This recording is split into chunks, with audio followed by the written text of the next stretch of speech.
कभी कश्मीर, कभी दहशतगर्दी तो कभी कुलभूषण जाधव। हिंदुस्तान और पाकिस्तान के दरमियान अक्सर कश्मकश चलती रहती है। पिछले 70 साल से इस कश्मकश की वजह से दोनों मुल्कों ने क्या खोया क्या पाया, सरहद की दोनों तरफ अवाम को इसकी क्या कीमत चुकानी पड़ी। देखते हैं दुनिया भर से की यह खास रिपोर्ट।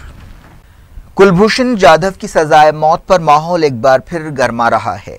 हिंदुस्तान पाकिस्तान बातचीत शुरू होने की कोई उम्मीद थी तो उस पर ओस पड़ चुकी है। हालात फिर वहीं जा रहे हैं जहां पठानकोट या उड़ी हमले के वक्त थे। अगर जाधव को फांसी दी गई तो कोई बड़ा धमाका हो सकता है। दाएं बाजू का हुक्मरान टोला इस आग में अपनी रोटियां सेक सकता है। पड़ोस के शरीफों के लिए भी ये घाटे का सौदा नहीं होगा। हिंदुस्तान पाकिस्तान के बीच ऐसी बाजियां कई बार खेली जा चुकी हैं। इस खेल में हार हमेशा अवाम की हुई है। दोनों तरफ बुनियादी मसाइल जैसे कि वैसे हैं। पाकिस्तान पानी की किल्लत वाले मुल्कों में दूसरे नंबर पर है। उस बदकिस्मत मुल्क में एक डैम की तामीर पर दाहों से इत्तेफाक नहीं हो सका। कालाबाग डैम खेतों को सैराब कर सकता था, कारखानों और बस्तियों के अंधेरे मिटा सकता था, लेकिन वो सियासत की नज़र हो गया। नतीजे में पानी समंदर में ज़ाया हो रहा है। लोग सैलाब में बहते हैं, बेघर होते हैं, घंटों बिजली नहीं रहती, अनाज की किल्लत है, महंगाई बेकाबू है, फैक्ट्रियां बंद पड़ी हैं, नौजवान बेरोजगार हैं। करप्शन ने पाकिस्तान को गिद्धों की तरह नोच खाया।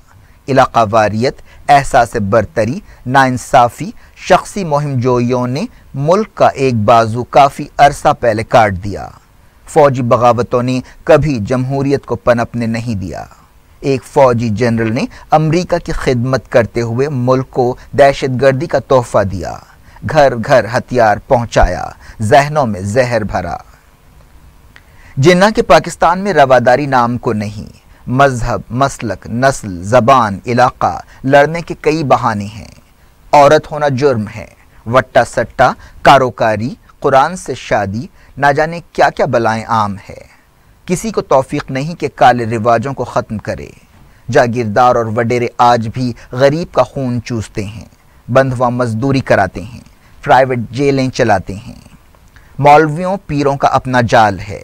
आधी आबादी पढ़ना लिखना नहीं जानती। जीडीपी के मामले में मुल्क 134वें नंबर पर है। हुक्मरानों के जुल्म, सिस्टम की नाकामी और अवामी महरूमियों की एक लंबी लिस्ट है। हिंदुस्तान की सूरत हाल भी कुछ बहुत अच्छी नहीं है। उड़ीसा के दाना मांझी की तस्वीरें आने वाले कई बरसों तक हमारा पीछा करेंगी, जिसे एम्बुलेंस ना होने की वजह से अपनी बीवी की लाश कंधे पर लाद कर 12 किलोमीटर पैदल चलना पड़ा। 70 साल हो गए, हम आज तक लोगों को बुनियादी सहूलतें नहीं दे सके। हकीकतें कड़वी हैं। हमारे मेट्रोस को छोड़कर तकरीबन हर कस्बे, हर गांव की सड़कों के किनारे बदबूदार मोरियां बहती हैं। 60% हिंदुस्तानियों के लिए टॉयलेट्स नहीं है। सरकारी स्कूलों का हाल किसी से ढका छुपा नहीं। लोगों को पढ़ा लिखा बनाने के निशाने हासिल नहीं किए जा सके। ज्यादा दिन नहीं गुजरे, मध्य प्रदेश से भूखमरी की खबरें आईं। 83 करोड़ हिंदुस्तानी दिन में 20 रुपए से कम पर गुजारा करते हैं। 20 करोड़ हर रात भूखे सोते हैं।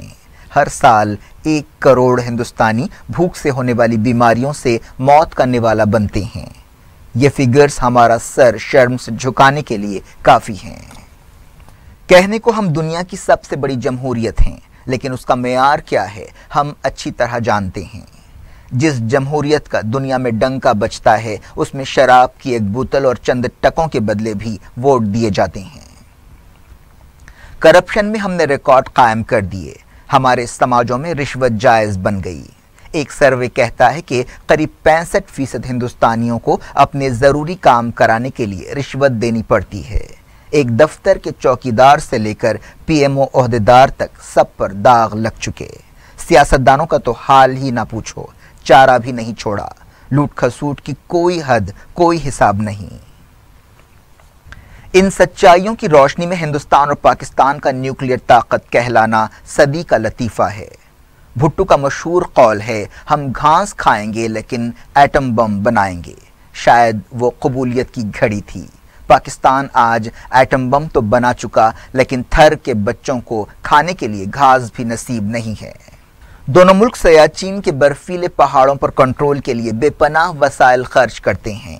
सियाचिन तक पहुंचते पहुंचते एक रोटी की कीमत 100 रुपए हो जाती है। हिंदुस्तान सियाचिन पर हर साल $300 मिलियन खर्च करता है। जानों का नजराना अलग। पाकिस्तान भी ऐसी ही कीमत चुका रहा है। हाल ही में डिफेंस बजट में 10% का इजाफा किया गया। पाकिस्तान भी आवाम का पेट काट कर डिफेंस पर खर्च करता है। दिल्ली और इस्लामाबाद की ये तरजीहात मुजरिमाना है। हिंदुस्तान और पाकिस्तान अगर दुश्मनी के बजाय अमन की राह अपनाएं तो सबका भला हो सकता है। क्या ये सितम नहीं है कि 3000 किलोमीटर की सरहद रखने के बावजूद दोनों मुल्क दुबई के रास्ते से बिजनेस करते हैं। हिंदुस्तान अपनी आलमी तिजारत का आधा फीसद हिस्सा भी पाकिस्तान से नहीं करता। हिंदुस्तान पाकिस्तान को सस्ती बिजली दे सकता है।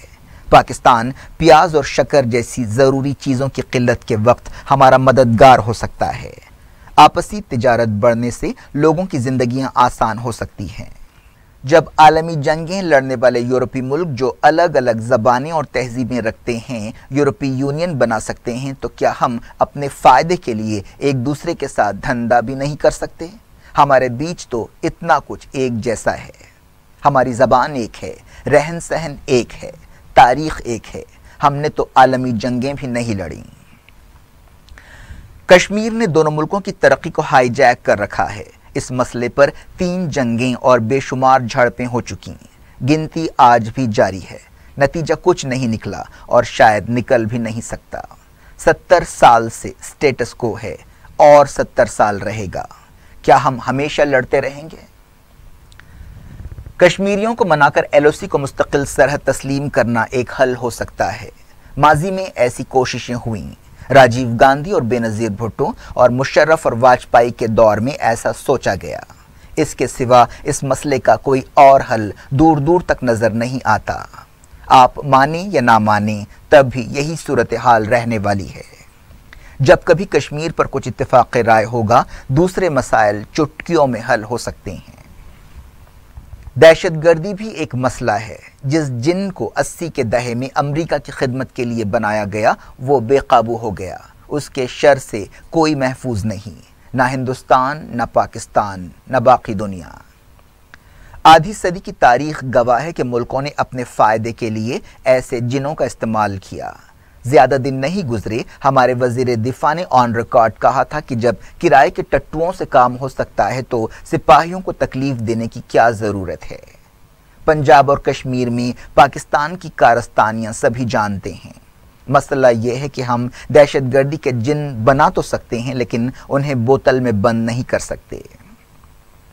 गरीबी और बेरोज़गारी दहशतगर्द तंजीमों का ईंधन है। मौशी सरगर्मियों की हौसला अफजाई के जरिए किराए के सिपाहियों और खुदकुश बम्बरदारों की भर्ती को रोका जा सकता है। हिंदुस्तान पाकिस्तान मौशी मैदान में मुखालिफ के बजाय पार्टनर बने तो एक सेहतमंद इनकलाब आ सकता है। चाइना पाकिस्तान इकोनॉमिक कॉरिडोर मंसूबा इस हवाले से एक बेहतरीन मौका फराहम कर सकता है। हिंदुस्तान को इस मंसूबे का तोड़ करने के बजाय उसका हिस्सा बनने और इससे फ़ायदा उठाने पर गौर करना चाहिए। मफादात जुड़ जाएंगे तो दोस्तियां भी हो जाएंगी। मोदी हुकूमत की पाकिस्तान पॉलिसी में कई झोल हैं। कभी हलफबरदारी तकरीब में नवाज शरीफ को बुलाया गया और कभी अचानक शादी के घर पहुंचा गया, तो कभी सर्जिकल स्ट्राइक्स की गईं और फौजें आमने सामने हुईं। क्या कोई दरमियानी रास्ता नहीं हो सकता? बातचीत का अमल बरसों से रुका हुआ है। बर्फ पिघलनी चाहिए, तरजीहात बदलनी चाहिए, शुकूक व शुबहात खत्म होने चाहिए। अगर ऐसा होगा तो ना कोई कुलभूषण जाधव होगा, ना किसी को सजाए मौत दी जाएगी।